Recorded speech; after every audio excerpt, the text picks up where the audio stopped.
Newsbreak. Sa headlines, kan mga barata, Comelec Naga, may nakadagdag na 629 na botante sa huring aldaw kang voters registration. Punong barangay kang Concepcion Pequeña Ciudad kang Naga, pinatawan nin sarong bulan na suspension.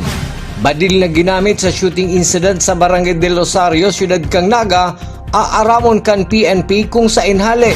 Naga College Foundation College of Computer Studies mas pinararum ang kaaraman matapos ang saindang internship program. Uya ang mga bareta sa aldaw na ini. Ako po si Jo Mike Angeles.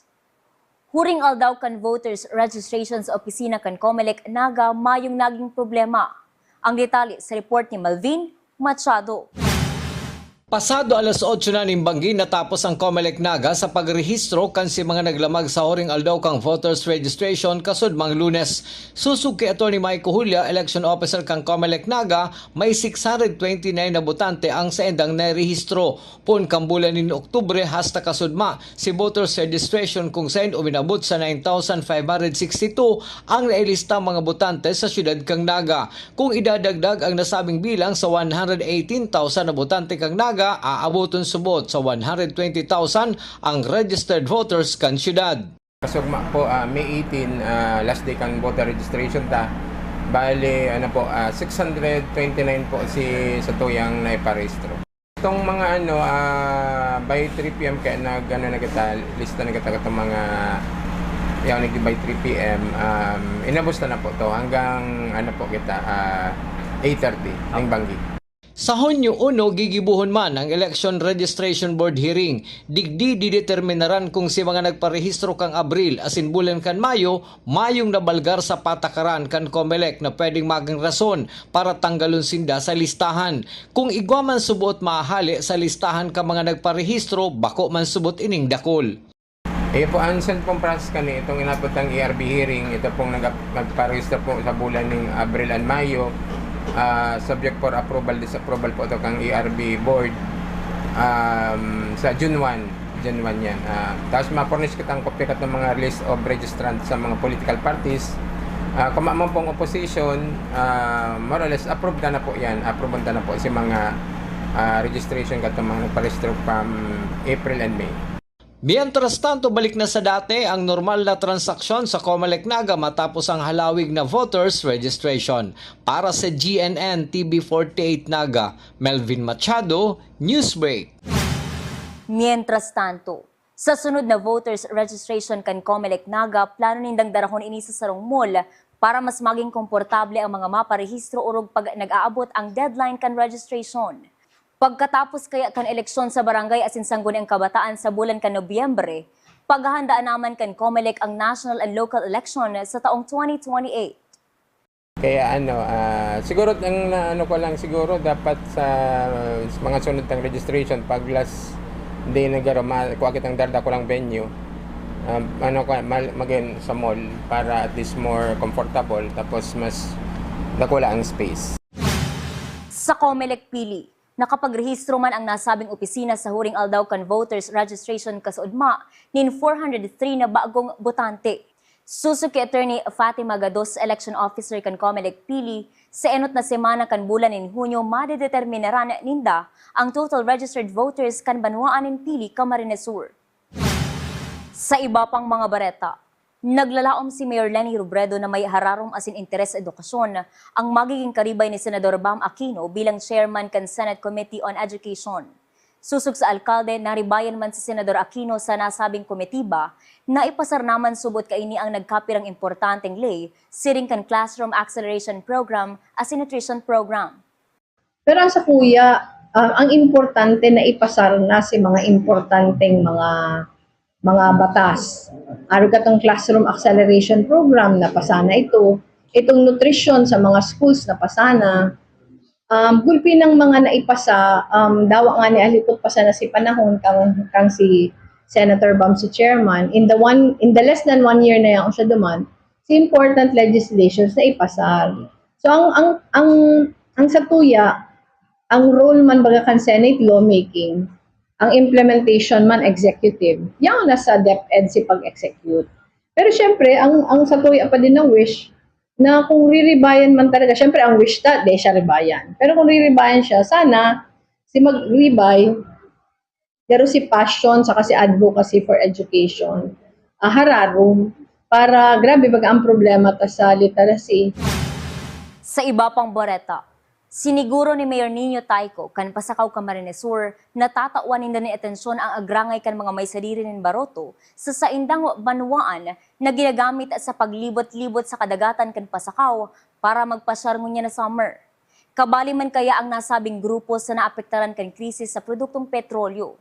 Inako man ni Mayor Tayco na sa indang napasipara ang nasabing grupo hulita nakafocus inda sa sektor kan transportasyon. Actually, talagang medyo na-overlook ta sinda. Na-focus kita digdiyo sa mga transport sector, digdiyo sa land transportation. So, at least nakaabot yan sa tuya, saro yan sa mga consideration na gibuon ta na at least pwede man kita maka-charge kayan sa tourism fund ta. Na at least makaiwa kita ng assistance para sa sainda sa mga bangkero. Lalong-lalo na sa panahon nun yan na medyo talaga bagong araw kan dati na dakulon. Pero at this time naman, namamati tagiraray parang nagbalik na, especially during weekend, mahalinin do paano ang mga resort na digdiyo sa Panuaan ng Pasakaw. Sa samuyang pagbabalik, punong barangay kan Concepcion Pequeña Ciudad ng Naga, suspendido nin sarong bulan. Yan ang sinibapang ng ngenot ng mga bareta, digdi lang sa GNN TV 48 Naga, News Break.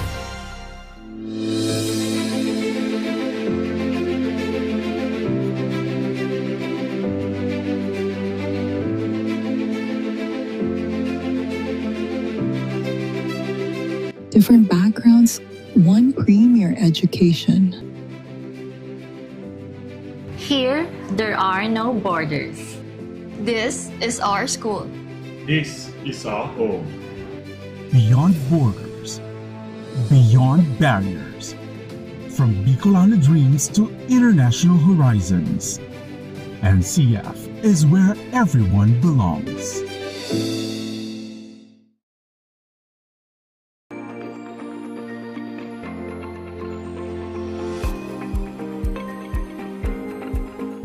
Bilang magulang, importante for me na ligtas sila at masaya sa school.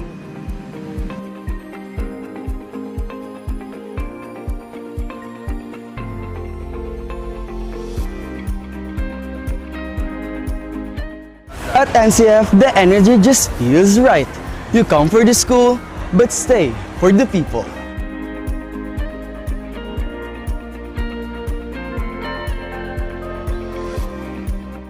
Dito, we learn independence, pero solid pa rin ang support system.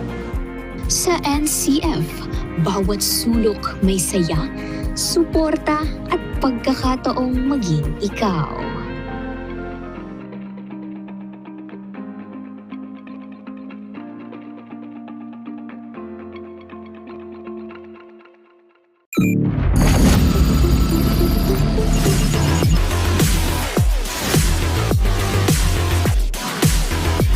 Invest in your dreams. We'll handle the innovation-powered excellence. This is how we lead the future.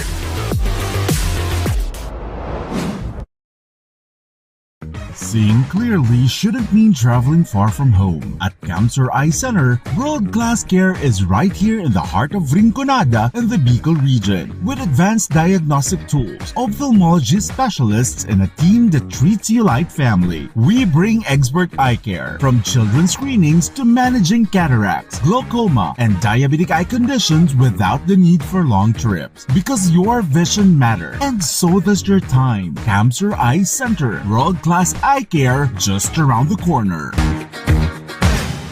Sa pagpapadagos kan mga bareta, binasa kan Secretariat kan Sangguniang Panlunsod kang Naga ang dispositive portion kang desisyon kan Blue Ribbon Committee na nagdangog kan reklamo kontra kipunong barangay Juan Francis Mendoza kan barangay Concepcion Pequeña Ciudad ng Naga. Dismiss man ang reklamo kontra sa barangay secretary kan nasabing barangay. Susog kay City Councilor Uying Rosales, tatauanin danin kopya ang mga inbueltong persona asin ang opisina kan alkalde para sa pag-implementar kaini. Mr. Chairman, in accordance with the decision, we will just furnish a copy of the decision to the parties and to the city mayor for her implementation of the decision. Mientras tanto, nagsurat sa DILG si Mayor Lenny Robredo para maghagad ng opinyon kung kaipuhan niyang magpirma sa desisyon kan Sangguniang Panlungsod sa pagsuspender ng mga barangay officials. Susog kay City Councilor Uyeng Rosales, sa DILG subuot na ka-address ang surat kaya sa indalang pinag-acknowledge ang nasabing impormasyon hali sa opisina kan alkalde. Councilor Rosales, please. We just take note, Mr. Chairman, considering the letter is addressed to the DILG. Okay, so we take note of this particular item.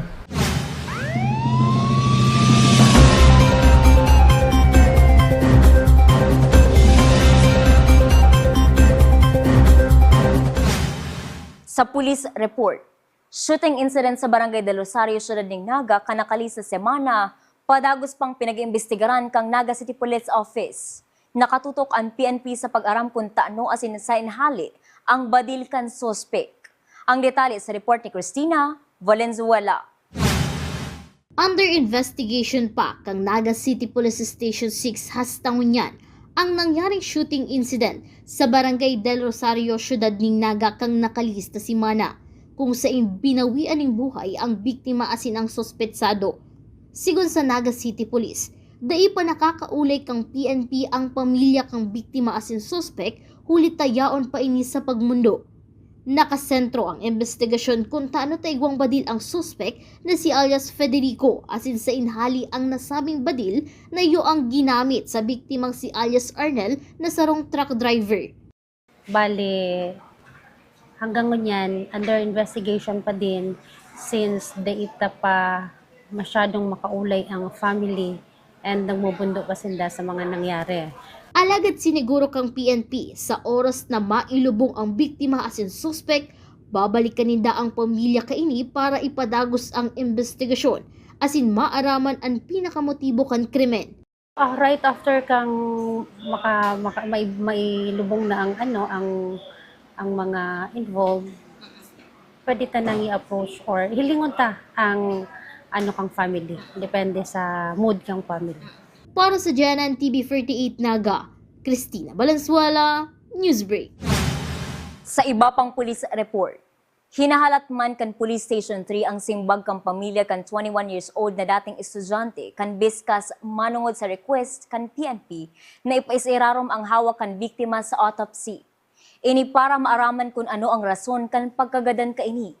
Alagad kung dain na subot magtugot ang pamilya na i-autopsy ang binatilyo, mabase na lang ang autoridad sa resulta kan post-mortem na hali sa forensic unit na ngunyan hinahalat man kan Police Station 3. Hanggang ngunyan, naghahalat pa kita duman sa family para mag-respond duman sa requesta for of autopsy. So, kung day magpayag ang family na ipa-autopsy itong aki, so may man kitang magigilibo. Kasi day taman pwedeng i-autopsy yan na mayong consent kang family. Result kang postmortem, makahiling ta lang naman duman itong pagkagadan niya. Pero ang mas mahihiling takot kung ano ang cause of death, mabubusisi duman kung igwang autopsy report. Sa iba pang police report, alas 4 ng hapon kasudma sa may Felix Plazo Street, Barangay Sabang, Ciudad ng Naga, inaresto kan Police Station 1 sa pagikan warrant of arrest ang 25 years old na delivery rider na si alias Jero, residente kan Flor de Lis, Milaor, Camarines Sur, huli sa kasong qualified theft. 40,000 pesos ang piyansang pinagrekomendar kan korte para temporaryong makaluwas sa karsel ang akusado.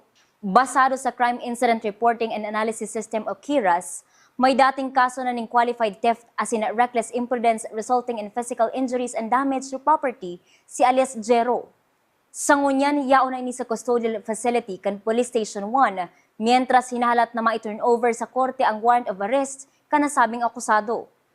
Naaresto ta itong sarong 25 anyos na delivery rider na taga Milaor na kung saan igwa siyang kaso ng qualified theft na may piyansang 40,000 pesos. So sa ngunyan, ining akusado ta is nasa kustodiya na kang Police Station 1 habang nagahalat para maibalik may return ang sa iyang warrant sa court. Sa iba pang Boreta, regular ang ginigibong pagdakop kan mga stray dogs o layas na ido sa Barangay Concepcion, Pequeña, Ciudad ng Naga. Inihuli tadakol subot reklamo ang ipinapaabot sa barangay manungod sa mga idong nakakaabala sa tinampo. Sigun kipunong Barangay Francis Mendoza, 4 hasta 8 ido ang saindang nadadakop kada aldaw, depende sa lugar kung saan nakaschedule ang barangay. Ang mga stray dogs na nadakop kan Barangay Concepcion, Pequeña ang direktang pinagdadara sa Naga City Veterinary Office para balukaton kan may sadiri. Pirmi-pirmi po kita nagpapadakop ngunyan, regular na kita nagpapadakop ng mga stray dogs ta kadakol pong reklamo kaya ligdiyo sa Barangay Concepcion, Pequeña. Siguro po minsan mga 8, minsan mga 5, 4, depende po sa sa area by area po kaya ang ginigibong. NCF College of Computer Studies pinahiwas ang external exposure kan mga future tech leaders. Ang detalye sa report ni campus correspondent Kate De La Torre. Matrayumpong ginibo ang ikaduwang taon kang Technology Transfer Program kang Naga College Foundation College of Computer Studies. Ang proyektong iniginibo para magsirbing tulay pag-abot sa research as in reality. Sa paagi kaini ang mga graduating interns na tauanin pagkakataon na masolusyonan ang mga real-world problems gamit ang mga real data hali sa manlain-lain na private as in public establishments. Sa paagi kan mga developed systems na ginibo kan mga estudyante na ipahiling nindaan sa idang tibay bako sa napag-abot sa mga lectures sa tinutukdo sa inda, kundi kung paano inigamiton asin papakinabangan sa mga real-life situation asin para maging preparado sa hamon kan marikas na pagbago kan tech industry. Iguang 4 na grupo kan mga 4th-year information system asin computer science students ang nagtapos kan sa idang internship weeks. Ang gabos na system na sa indang nabilog, direktang nakatabang sa 4 na private asin public offices kung sa insidan nag-intern arog kan Department of Agrarian Reform asin ang Camarines Sur Provincial Office. As team leader po, and yung most memorable po siguro sa akin is yung while doing OJT po, doon ko po na-realize na mas maganda po talaga yung hands-on ka po dun sa ginagawa mo, and especially hindi ka po umasa sa mga utos or whatsoever, like may kusa ka. And yun yung kinakailangan po namin as an OJT intern sa future job namin. And yung most memorable man po is yung sama-sama kami gumagawa, yung while doing, habang nasa gitna kami ng stress or sa gitna kami ng pressure, nagagawa pa rin namin magpatawa, magharutan kayo nasa OJT. And then, kahit na alam namin sobrang hirap, especially when it comes to system, kasi nga yung system is one of the most crucial part ng OJT namin kasi kailangan namin siya ma-perfectly done within 320 hours, something like that. And hindi siya madali for us, and the main objective lang naman po nun is para ma-help namin yung pharmacy na mas mapagaan yung when it comes sa procurement, sa POS, and then sa inventory nila. Hindi sila malito sa pumapasok na napupurchase sila sa isang product, and also para mas sila sa technology, mas ma-enhance sila sa paggamit ng technology. Mientras tanto, tinauan doon man ni Dean Ana Romulo na ang pagkakaigwanin internship sa luwas kan academe asin sa technology transfer ang nagpapakusog kan growth kang estudyante. Tinutulod man subuot kay ni na maging competitive ang curriculum para makasabay sa fast-evolving tech industry. Padagos subuot na nakikipag-collaborate sa mga industry academe government council. Dagdag niya pa sa iyang mensahe sa mga estudyante sa pag-transition sa tech workforce, dai matakot asin padagos na gamiton ang mga nanood na skills para sa ikirarahay kan komunidad. With the technology transfer is actually an evidence-based approach of our performance-based, outcome-based education na ini-implement sa CCS. It only proves that our students can deliver, can be a valuable part of society when they graduate. So, ang purpose kasi ng internship program ng CCS relative to the ICT industry is that paglabas nila, we have to make sure that they are equipped with the right skills and the right attitude. No? Kaya talagang personally, I monitor them. I make sure that they deliver what they promise to the industry, to the agency that they are having their internship. So yung tech transfer agreement signing ngayon, ang ginawa natin doon is we showcase their talents, we showcase our teachers' competency. Kasi basically what they have accomplished here is not just a simple system but rather a very complex one. And of course, yung social skills, kasi they were able to work with a team and understand yung basic, yung fundamental requirements in system development. Basically is to be a nurturing college. Yun talaga yung goal namin. We want our students to feel na they are learning in an environment that they are safe to explore, they are safe to experiment with the current speed of technology, 'di ba? Ang bilis-bilis ng changes sa technology. So hindi kami naglilimit sa kanila when it comes to doing something. So pag nasa training kami or nagla-lecture kami, we try to expose them to as much as possible, as many tools that they can explore. Trained as early as first year to really think as if they are in an IT company in general. Kasi yung mga problems na binibigay namin, my programming students can attest to that. Iba yung mga situational questions na binibigay ko sa kanila. So therefore, itong graduating class, I'm sure we can expect good output, no? Good graduate outputs. Marami siguro sa kanila, kung hindi man mapunta sa industry na magtrabaho as an employee, but I believe hindi lang in-person yung mga trabaho ngayon eh. Actually, nag-explore na sila sa mga virtual works. So, currently, marami nang nagpa-freelance. So, yung flexibility ng time na ino-offer ng ICT industry, nasa kanila na. So, ang ina-expect ko na lang is that they will make use of their skills and knowledge sa ikabubuti ng community. Ang Intirong College of Computer Studies nagpaabot man ni dai matatawarang pasasalamat sa gabos na miyembro kan Industry Academic Government Council huli sa indang mentorship asin paggiya ang mga graduating student dara ang kusog buot asin equipped sa technical asin soft skill na iyong kaipuhan para sa indang tarayumpo sa labor market. Para sa GNN TV48 Naga, Kate De La Torre, Newsbreak. Yan ang mga bidang baretang nakalap kan mas pinakusog na puwersa kan GNN TV48 Naga News and Bicol Affairs. Dai malingon i-follow ang samuyang official Facebook page GNN TV48 Naga. Padagos kaming matod yung mga baretang garantisadong ng minut as napapanahon. I-hit ang subscribe button sa samuyang official YouTube channel GNN TV48 Naga para update kita sa mga bareta as in istoryang Vida and Bicolano. Ako po si Ja Mike Angeles, as in inian GNN TV48 Naga, News Break. Sa NCF, tambayans are not just tambayans. They are a place to vibe with your people. It's where Tigers connect. And sometimes, it's also the best place para huminga.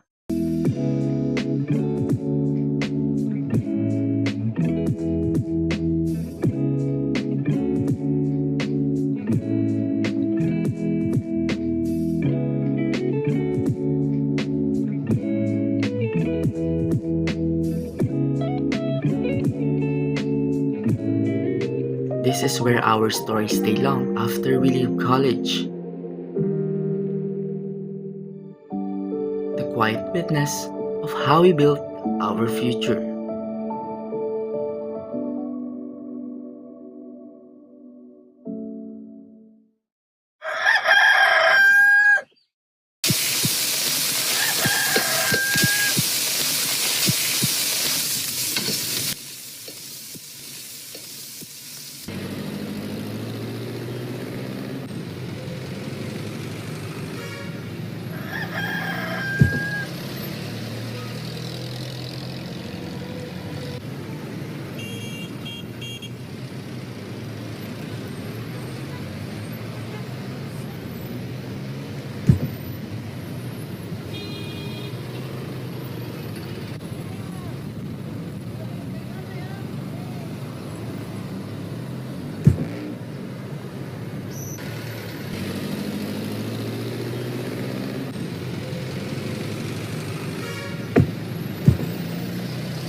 Gagawin ko na po lahat yan.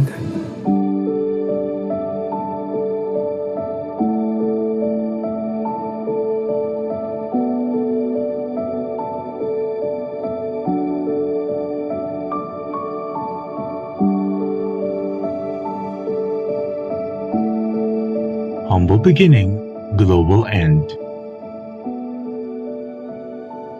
NCF, world-class affordable education for every Filipino family.